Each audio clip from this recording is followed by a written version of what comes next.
Johnny, thank you so much for having us here. Thank you guys for coming. This is very exciting. The day before your wedding. Yes. Which is crazy to me that you even let us do this. Alex, when she had proposed it, we saw the email come through, and I said to her, I was like, yeah, why the heck not? Put more things on the schedule. We'll have a good time. It's something we're into as well, so it works out very well.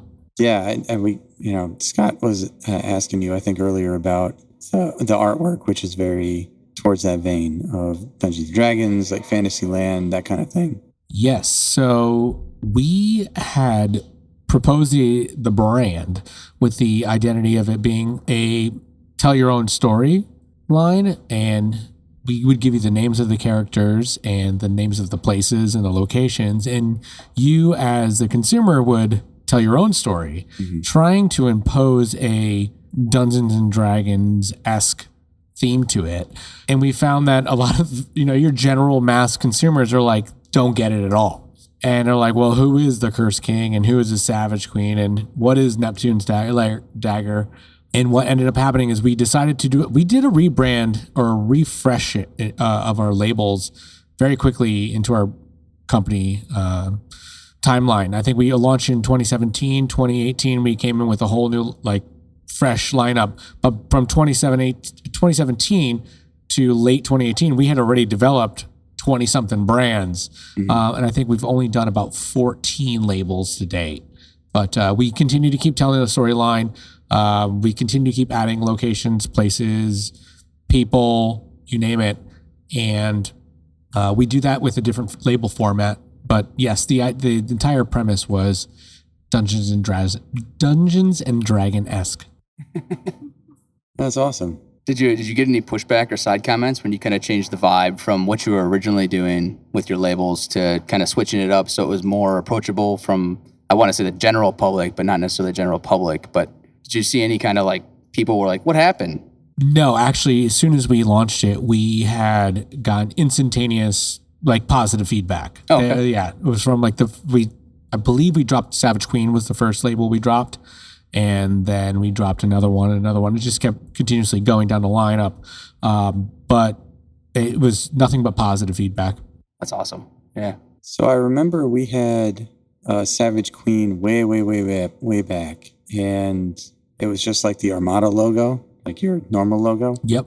And did you change that from So then? it was a purple label with a vanity mirror that had a step and repeat, and it was in a can. It had kind of the bottle. Oh yeah, the bottles. Yeah, so it was the bottle.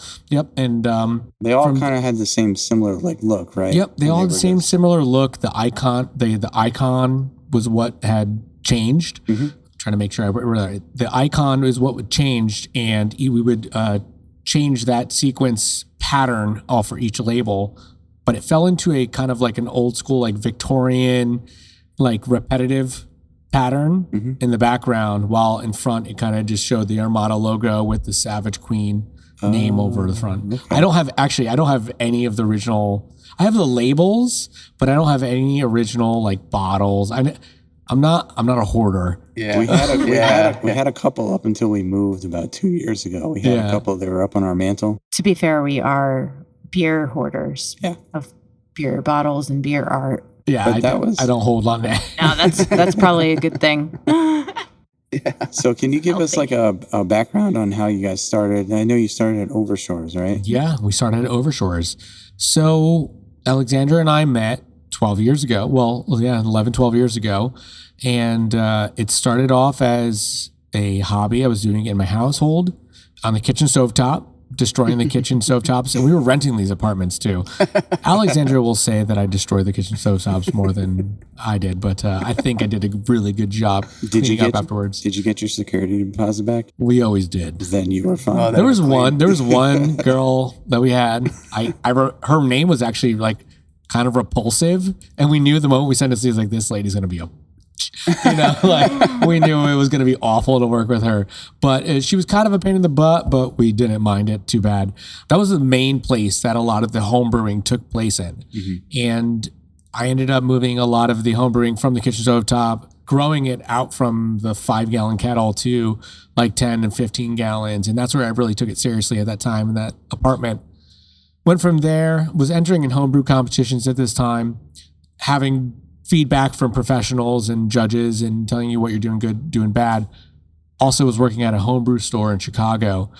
Yeah. Homebrew store in Chicago was called Brew and Grow. I had a really good opportunity to ask a lot of questions and get paid to do it.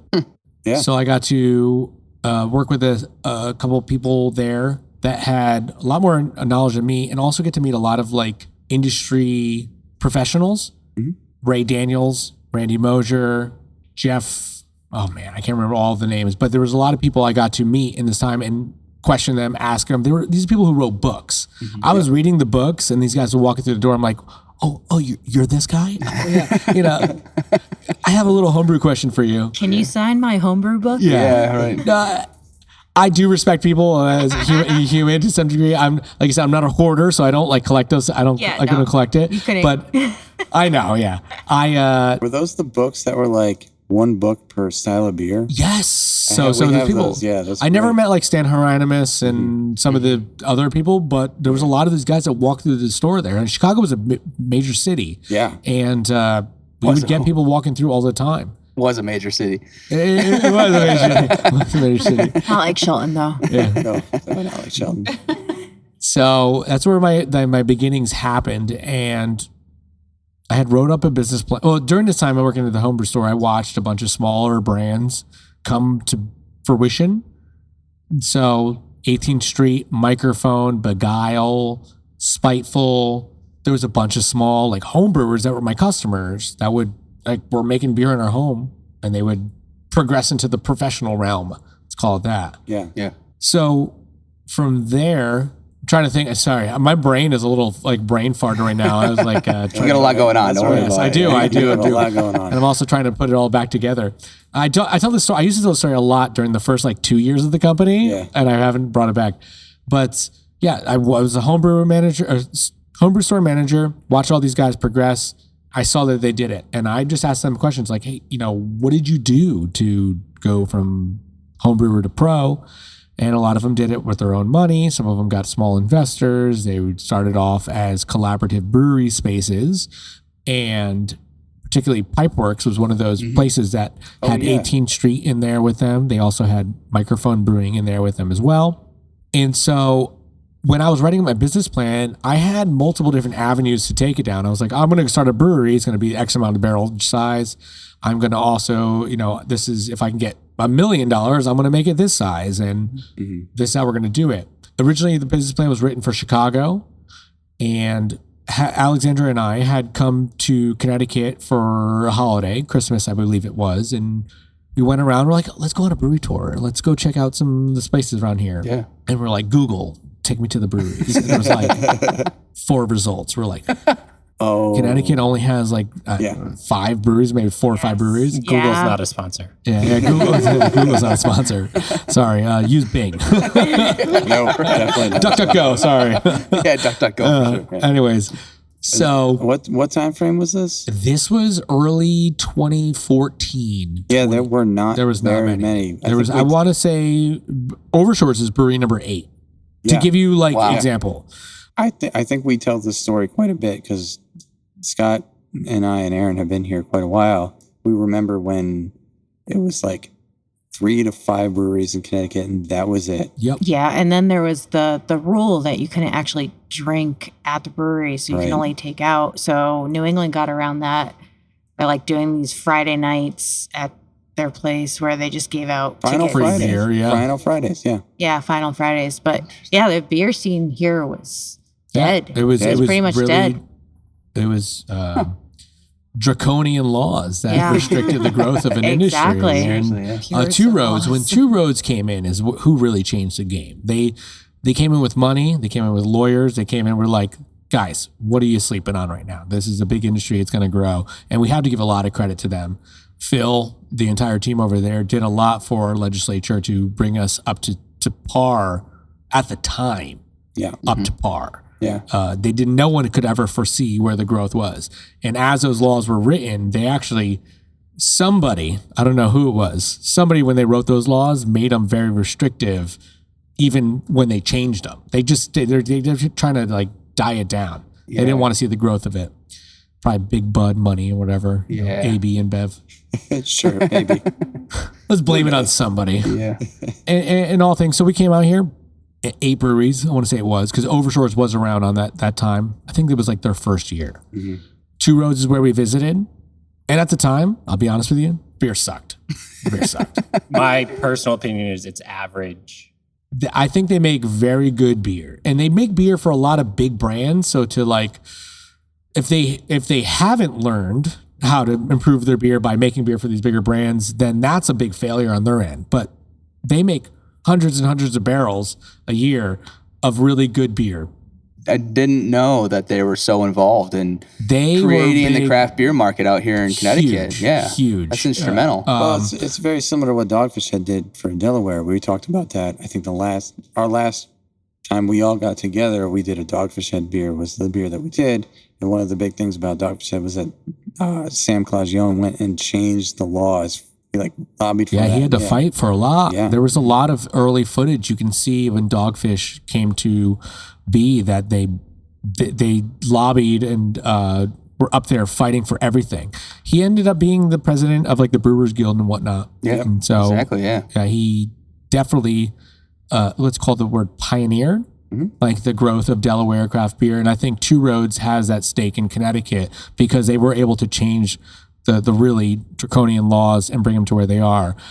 And let's fast forward now because there was a lot of it, also a lot of things that had to be changed afterwards. And so Armada comes in. I had proposed the idea in 2014, made this visit. At this time, our daughter was not born yet. Mm-hmm. Alexandra was still pregnant. And I had proposed this idea. I was like, this whole brewery idea I want to do. Like, what if we moved to Connecticut? Chicago at the time had 75 breweries and they were all flourishing, but there was a market that was completely untapped and it was Connecticut. I mean, where there were 8. There were 8 with a few brew pubs. Like Willimantic was a brew pub. They don't count under that brewery thing. They're a different category. A Willimantic bar and a few other places. Me and my buddy from high school started a brewing company in Connecticut around 2009 because I was brewing, he and I were brewing together, and we were like, this is a completely untapped market, just as you said. Obviously, we didn't get our shit together. Clearly. We didn't get our shit together. We're doing podcasts now. Didn't get our shit together. And it's fine. Like, we had good recipes, but... It was some pretty delicious beer that you pumped out during that time. We made some good beers, but... So you guys decided to move to Connecticut. The other thing that I did do was... Sorry to cut you off. I went to school, and I graduated in 2012, so a little bit before you got here. Yeah. Definitely not. I paid them. You should just bleep out. Don't even say like I went to. I like that idea. And then keep the not a sponsor comment. Make it so much like, wait, who the frick are they talking about? So I had it was a write your own business plan was the class. That was it. Write a business plan. And I was like, perfect. I'm going to write a business plan with my buddy who wasn't going to school, but I'm just going to do it anyway for a brewery. But there was somebody else in the class that was doing a brewery business plan. It happened to be the guy from... Yeah. Yes. Okay. But he didn't have any recipes. He didn't know how to brew beer. He just thought it was a great idea. And I was like, okay, I'm not going to partner with you. So I partnered with my other friend and we didn't do a business plan for brewery, unfortunately. Puppets. Yeah, fucking educational puppet theater. You want to be a puppet? So like a... Not me. There's somebody else did. Like what's the word? Like a ventriloquist? A puppeteer. Yeah, I think ventriloquist. It's like ventriloquist. Yeah. A tranquiloquist. It was right there. Yeah.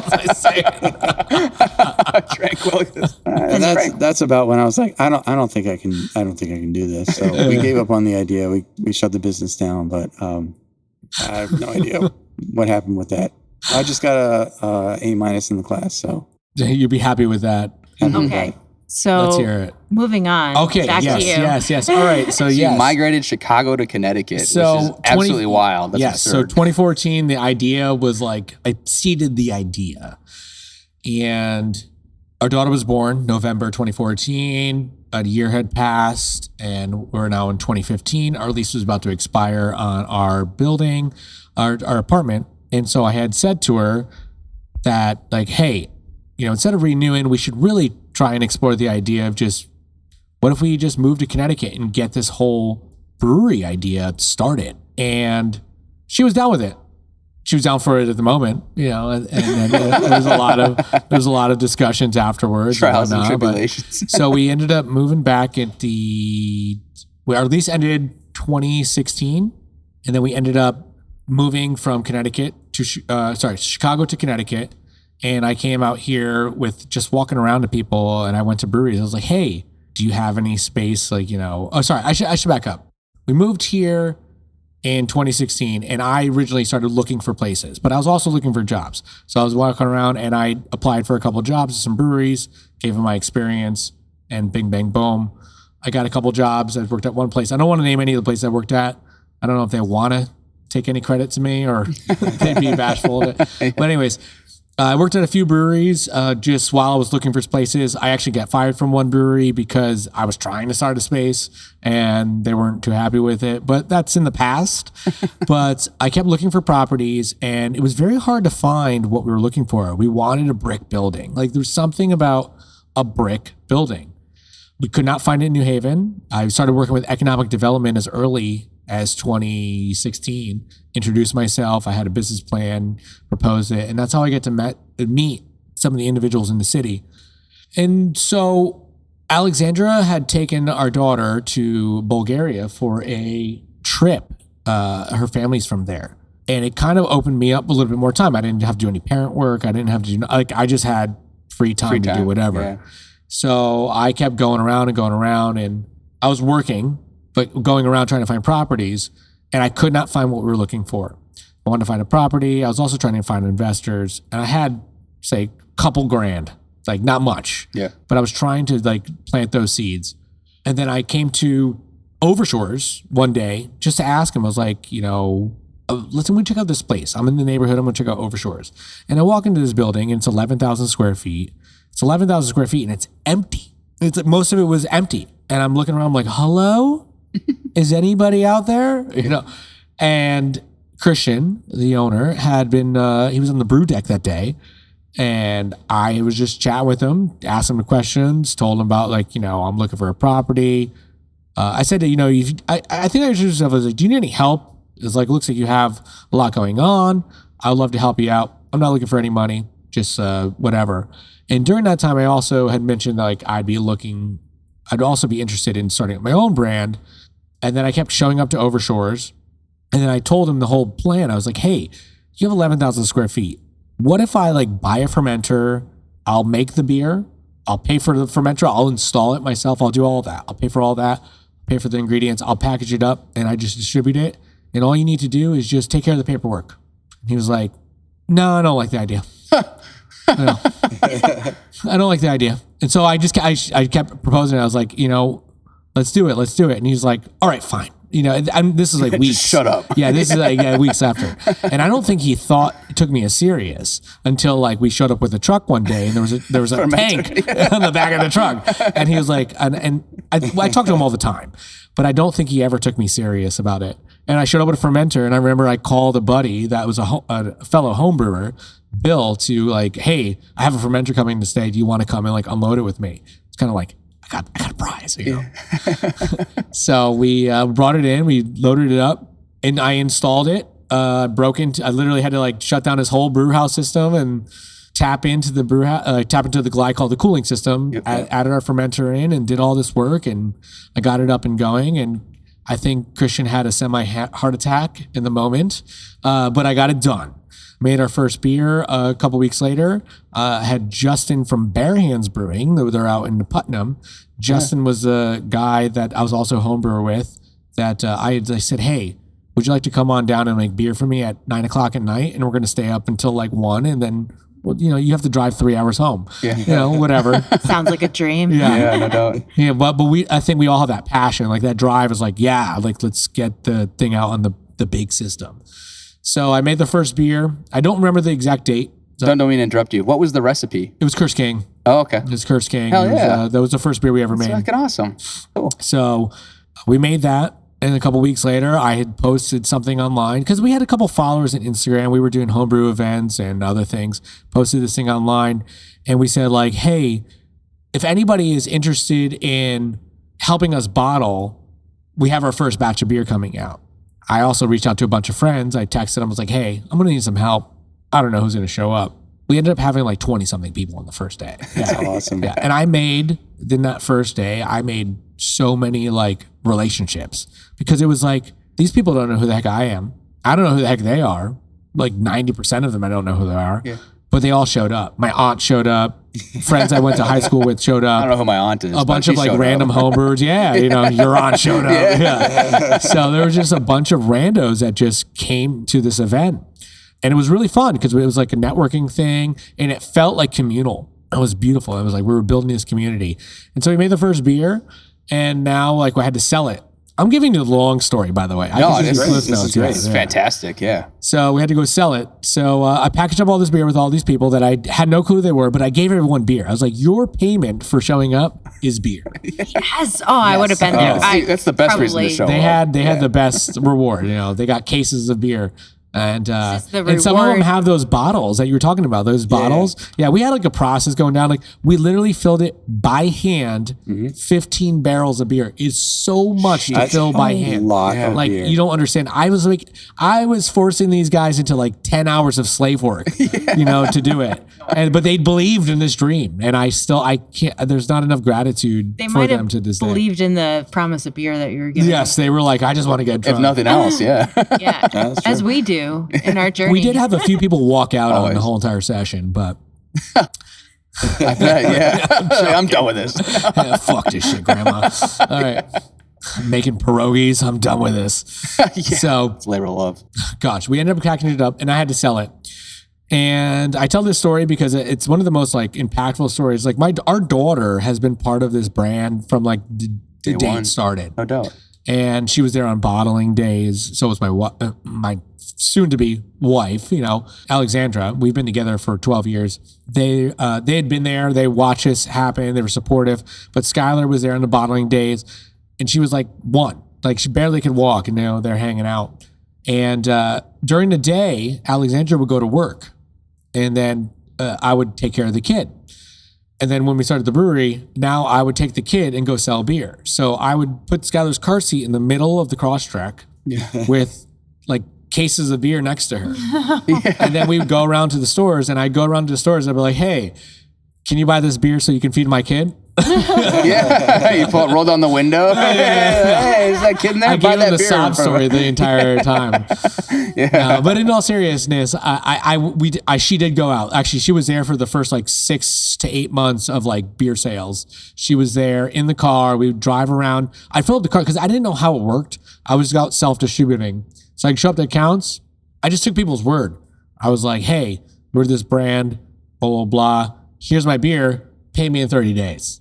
And some people pay me cash on the spot. They kind of saw the situation and they just kind of believed in us. That's awesome. Also, your beer kind of sells itself after a point, right? Because you drink it and you like taste the quality, taste the recipe. Like, all right, this will sell. Yeah. Even at that time, I think people were impressed. I think we did have a little bit of a beginner's luck because I was making good beer. We always have been quality focused on it. I did have a lot of amazing mentors to teach me how to do it. I also went to like beer judging, all that stuff. Competitions. You know, I was judging competitions and I also got certified to be a judge. So like quality was there and being able to determine all flavors and whatnot was part of it. There's a whole another realm of a story I can get into. Yeah. But we knew the beer was good and we were always confident in that. Yeah. But trying to convince other people to even try it was a big thing. Yeah. You wouldn't be surprised how many like people don't drink beer as beer buyers. Like, how do you have that job? You don't get high on your own supply. Right? But the Beer Collective is the first bar to buy our beer. That was a beer bar in New Haven. Yep. The first place to ever buy our beer to go was a New England beverage company in Orange. Oh, yeah. Yeah, the right next to Trader Joe's right there. Yeah, no, Mario. Yes, Mario. Yeah. Mario, he saw me walking with Skylar. He was like, all right, just give this kid a couple bucks so he can leave. No.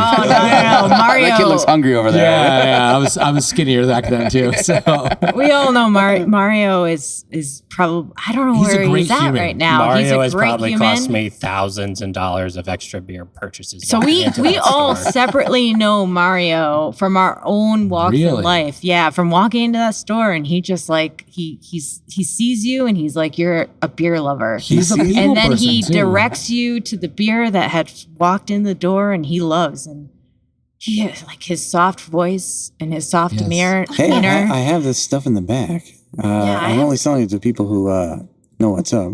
Yeah, Yeah. he does that. He does that. Where is Sounded Mario? Very much like him. Where is I think he's still there. Yeah, There was- they downsized. they're did. not there? They're at where Julia's Bakery Yeah, used to they be. downsized. They kind of wrapped around the All right. corner now. They're in the same lot though. Yeah, I very didn't see specific Mario. location, like story here for everybody. Yeah. I didn't see Mario last time. If But you if you're go- in Orange in the Trader Joe's lot, you'll know it when you see it. It's incredibly crowded. You won't want to go there, but you should because a man named Mario Yeah. is at a specific, what is it called, where you buy beverages of distributor. What? No. No, he's at a Haberdashery package store. store. Package store. Yeah, Yeah, a package store. Thank you. Well, I sorry. use Find words. yourself. It Yeah, happens to be in Orange, he's- Connecticut. If you find yourself in New England, to it's the- called the Packy. Go to Yeah. the Trader It Joe's. might be the most haunted Packies town around here. in They're not liquor stores. Yeah. most haunted town in America, maybe. The hottest town. Wait, Orange is? I think it's the most haunted. Yeah. Oh. Yeah, that's where No. the Lorraine Warren's museum is.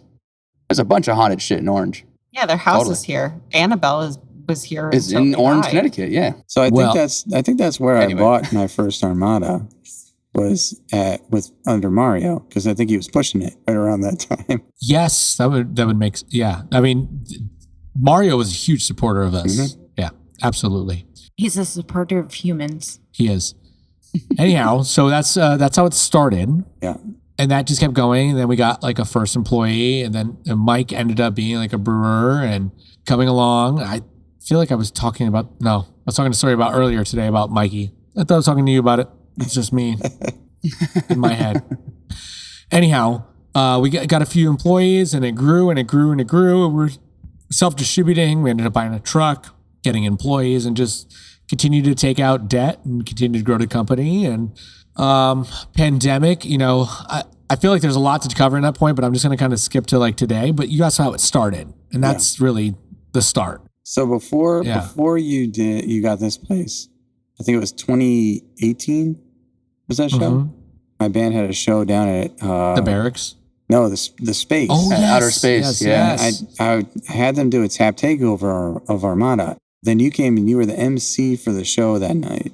Was I? Yeah, You- Bro, I must Yeah. have been dog. I must have it been was great. Dude. It was great. That was you did great. you did That a was a great full-on- night. Yeah, you did a full on interview with Radio 104, like live while we were there. Gosh.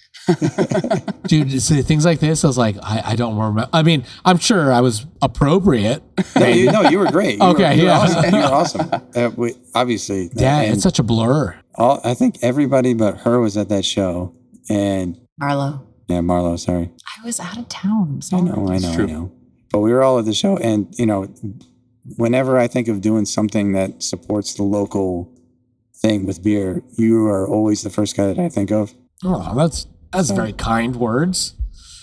But anyway, yeah, we did that, and that was a ton of fun for us. I know he had a great time at that show. Oh, yeah. Scott won, I think, everything. I won every prize Raffle. that night. You were calling the raffle that night. He won every prize. Yeah. Oh, Man, I kind of feel embarrassed because I don't remember a damn thing, but I know it's like, No. sounds like something to be part of. Yeah. It was a lot of fun, and we still appreciate your support that day too. Yeah. So bringing it back to the present, this is where we're at right now. This Yeah. location is a labor of love, obviously. So a fast brick forward, building. yeah. Fast forward a bunch of years. During that time, we kept looking for properties. So we officially became like a gypsy brewery. We didn't really have a home throughout that early stages. We were brewing out of another place. We were doing all the manufacturing, everything. And throughout the years, we were continuously looking for places to open up. We wanted our own tap room. We always wanted it tiny in terms of like production wise. As great as the idea is like having a 30 barrel brew house sounds, it's a lot of commitment out there. I always wanted something tiny and niche, and I could do a lot of turnover. Funny enough, I kept driving up and down the street for years. Yeah. I had looked at 90 River Street. I looked at 36 River Street. I looked at the building that used to exist right here. and it no longer does. I just kept driving. Yeah, I've also seen other places in New Haven. I checked in West Haven. I was like in Brantford. I looked all around, but I could never find something that like really spoke to me. And the pandemic happened. We're kind of bored sitting in the house a lot more, playing more video games and more time on Google. Sorry, they're not a sponsor. So just randomly searching things up. And I think there was something down the street. It was over on James Street that I looked up. And on the way, I looked at the property. I thought it sucked. And then on the way back, I saw a for rent sign on this building. I was like, oh, this might be the one. So I like took a picture. I went home. I looked up the realtor broker or whatever, and I was able to get something from them. And then we found this space. I did a walkthrough of it, and it was completely bare bones, brick, wood, floors, not these floors, and then the stone downstairs, which was all torn up. There used to be actually like safes behind you, brick safes, a lot of things. And we came in here bare bones, no electricity, no water, no heat. Wow. I came in and I said, I looked at the building. I was like, we can make this really cool. It's beautiful. Yeah. And a lot of people were like, well, what? I was like, yeah, I was like, I want to do this. Originally, the idea was the tap room would only be upstairs with the brewery being production. But then because you have to be ADA compliant, you need to offer customers a place, wheelchair accessibility. You need to have it. And we like to get an elevator, like, oh yeah, fine, we'll get an elevator. But then you go to an elevator, it's like $200,000. Yeah. And then we also needed 2 staircases. So when they told us we needed 2 staircases plus an elevator, we're like, nope, we got to change the plan up. So that's when we decided to do the tap room downstairs as our main tap room, and then do this as a private space upstairs. So the room that we're all in is called the Queen's Lounge. And so we use it as a private event space. We do live entertainment here from time to time. It's ticketed, private. And then we have our offices in that area. But originally the whole idea when I first came in here was much different. And it would allow for a lot more storage space and a lot more production, but it kind of kept me in check. And I think it I think it does better. Even though we had to spend a lot more money to like make 2 tap rooms instead of 1. Right. It ended up working out for us because the downstairs is cool. Like we have this open air environment. The doors open up on both sides. It's like I call it like a little bat cave in the summer. It's like it could be 100 degrees outside, but inside it's like, it's cool and nice and whatnot. We don't have to worry about air conditioning or none of that garbage. Upstairs, like I said, we did private events, and then we have production down in the corner over there. And we produce just enough beer to keep the taps flowing, and anything else we just, we have contracted at the barracks still and whatnot at the overshores. That makes sense. Cool. I did do a show at the Beer X 2 months ago. I was playing a show there, and I saw all the Armada stuff, and I went, that's still that's still there from like just time from time. But we if there's something we need overproduction of and we need to, we go to them. But right now we're able to sustain enough production here to keep our taps filled in small distro portions. Yeah, I do see you around different places in the state. Yeah. Still, so I think, I don't know what the barrelage count is, but we could produce a significant amount of beer here. Yeah, we have enough space to do it. Surprisingly, considering that it's 6,000 square feet and 3 of it is taproom space, 2 of it's production. We can do a lot here, so it works out for us. But so, anyways, that's how I found this spot. With City New Haven helped us out a lot. great. Yeah, it worked out well. Worked out very, very well. Yeah. It's a nice location. I mean, you outfitted it really well. You came in and made really nice spaces. This is beautiful. It's an old 1800s building. Yeah. It's 1860s. I believe that's the earliest year that someone has claimed it. Yeah. It was a former Bigelow Boiler Company. They made boilers for... Really? Tea? No, tea? that's a Bigelow Tea. That's a different company. Oh, no. This is Bigelow Boilers. So they made all the boilers that run like the schools and the Empire State Building, famous water tube boilers. Yeah, they designed all that I feel technology. like they must be related though. Like I think Bigelow Bigelow is Boilers. Connecticut too. It is The Connecticut. tea. I think it's Boiling. Norwalk. There was some rumor that apparently people used to buy tea in this area. So maybe that, I don't know, the tea was a side hustle of the sun. I don't know. Yeah. Yeah, who knows? I do have Boilers tea. I do have one question. When you were brewing at home, did you ever? Oh, my first question is, where did you put your fermenter? And did you ever have a fermenter blow up on you in that space? Because I've heard horror stories of people starting to homebrew and kind of getting the feeling for it, and the fermenter will just explode and cause a mess everywhere. No, so the fermenters never exploded, but it's called blow off. Yeah, right. So you have to compensate because you're making a 5-gallon batch in a 6-gallon fermenter. And there's a thing called like corrosion that happens. It's an active process of fermentation. Right. And that corrosion will want to go somewhere. Most like homebrew kits give you like a little, It's like a check valve, right? yeah, it's like a check valve. Yeah. I can't remember what they're called. Oh, with the funny. water, with the water in Yeah, it? yeah.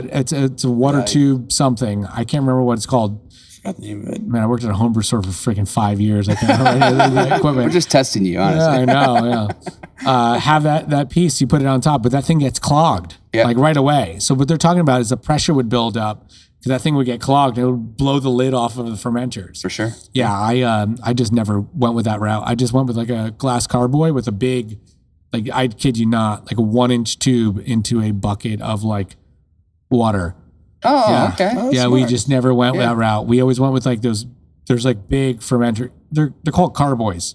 So we went with that route. But yes, I've heard horror stories. I've seen horror stories. Yeah. I've seen people's scars from like picking up these things. They have glass ones that like shatter on them, and it's like literally a true horror story of like picking those things up. I've definitely broken them. Yeah. I remember me and my friend Thomas. There's a video. I think it's somewhere on like Instagram or Facebook. That of us, we spent a whole brew day, and it was like 98 degrees outside. It was so freaking hot. And we made this whole beer and we put it into a glass carboy. And we're out there and I pick it up and the door had shut on like the screen door had shut to where we were going to put these carboys.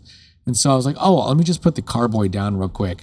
And I put it down on the freaking Hot pavement. concrete and it just, the whole bottom just gave out. And Thomas looks at me, he goes, fuck. just one after the other, just dropping them.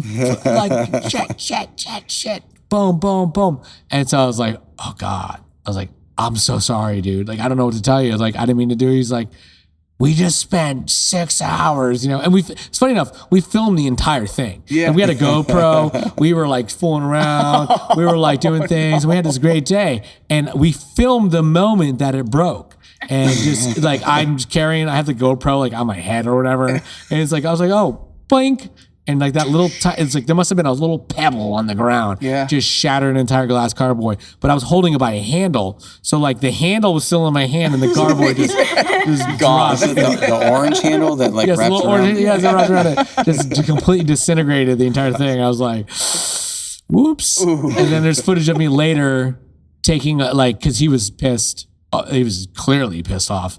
So eventually to cheer things up, I took a bucket of water and just doused him in a bucket of water. Yeah. He lives out in Michigan right now.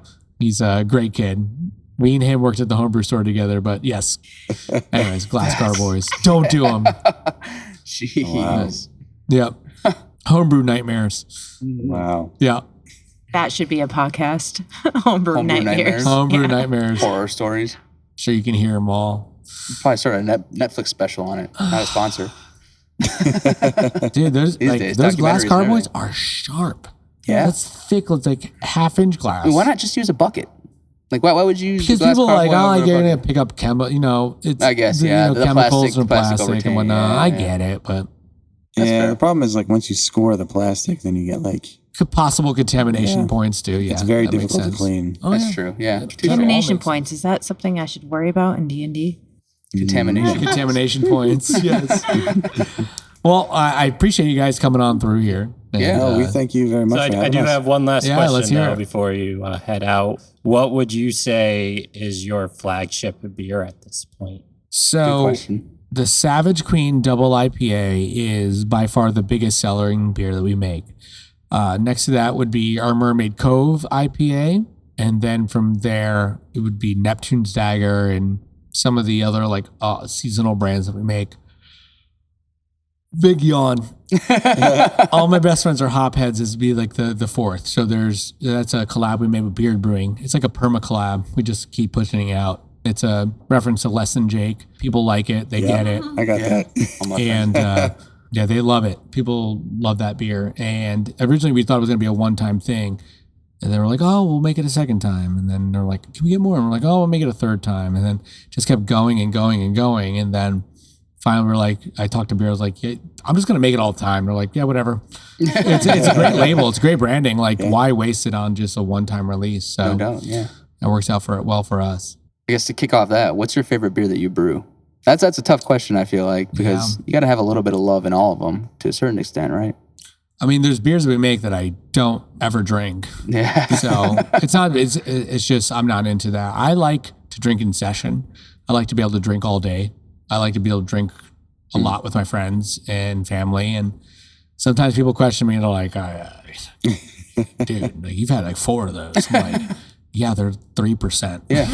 Right. Yeah, there's not much going on in there. And I'm like, it's been 3% beers. I've had 4 of them and it's been 6 hours. You know? It's like a kombucha. It's like is healthy. It's you know, I'm just getting enough in, and you know, you self-regulate. But my favorite beer is like everything that we make that's light. I know it's so vague, but like I love our Tomb of the Pharaohs Pilsner. I love our Legion of the Damned Czech Pale Lager. In the wintertime, I was drinking a lot of our Sorcerer's Temple Dunkel Lager. Ooh, These are all like 5%, 4% beers. And that's everything we make here for the most part. We try to keep like in that range. But you know, when you make IPAs, you gotta beef it up. Yeah. We have a mild ale that's 3.2% downstairs. That like one's really good. Yeah. Like, I think you're drinking it right now. I'm not, but I've had it before. What are you drinking? It's Eternal Hope. Black Ladder. That's Eternal Hope, yeah. So we try to keep everything really low ABV. I think that it just makes more sense as a consumer base is like, you want to hang out with your friends. You don't want to feel toasted after one beer. You want to kind of go with it. Lager houses or beer halls typically serve low ABV beers. And most of the world-renowned famous beers are all low ABV as well. So the things that people go to and seek out worldwide, I should say. Yeah, I feel like I may have done this to myself, but it felt like there was a period of time where it was kind of a competition of who could put as much gas on the fire as they could. So let's just make it as higher alcohol content as we can. Yeah. And see what we can do. And so they ended up in this kind of pigeonhole of a lot of IPAs coming out that were like 7-8%. And that seemed like it was a trend for, I don't know, a year or two. Maybe that's just me. Again, maybe I was just like hanging out. 4 years. Yeah. And that was a thing for a while. And now it feels like the whole market is adjusting. And maybe you can speak to it better than I can, Johnny. But maybe the whole market feels like it's adjusted back to, let's do a few lagers, let's do a few ales, and then let's do 10 IPAs. It feels like a lot of brewers are still kind of doing that, but they are dabbling in the lower ABV, the lower alcohol content they're a lot easier to drink. I think especially in Connecticut, like the New England IPA craze is a little overwhelming for all of us now. We just want it to go away and get the ales back. New England IPA, Don't not completely go away. Yeah. No, I think that is, I think that's pretty true to a lot of the tap rooms you go into. Is I've been to them myself, and hopefully we don't ever come to a point where we're at that point. Yeah. I'm saying that while biting my tongue because I think right now we have like 4 IPAs on right now. We have 12 draft lines. And I saw the look on your face. I was like, oh no, man, this guy's pushing IPAs all the time. I know. I actually bite my tongue on that. But no, the thing is, we built the venue with the intention of like always having 4 lagers on draft. We have like 2 lagering tanks that are downstairs. We have 4 Luker side pours on both of our draft lines.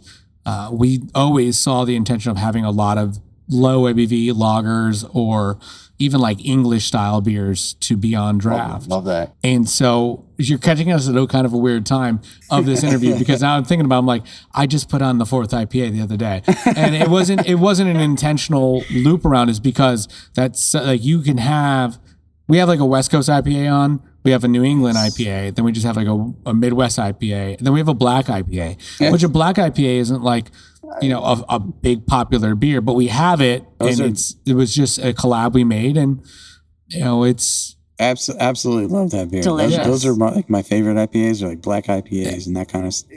But of the 12 draft lines, that's the 4. And then the other 8 are, we have a porter, we have a blonde, we have a sour, 2 sours right now. Yeah. We also have Mexican lager. Awesome. Belgian wet. So there's a lot going on. And we keep it primarily diverse a lot of the times. And probably one of the biggest compliments we get is the fact that we don't have 12 IPAs on a 12 draft line Right. system. Not everybody is a hop head, but there's a lot of really good beers out there that aren't necessarily a hop focus. So Yeah.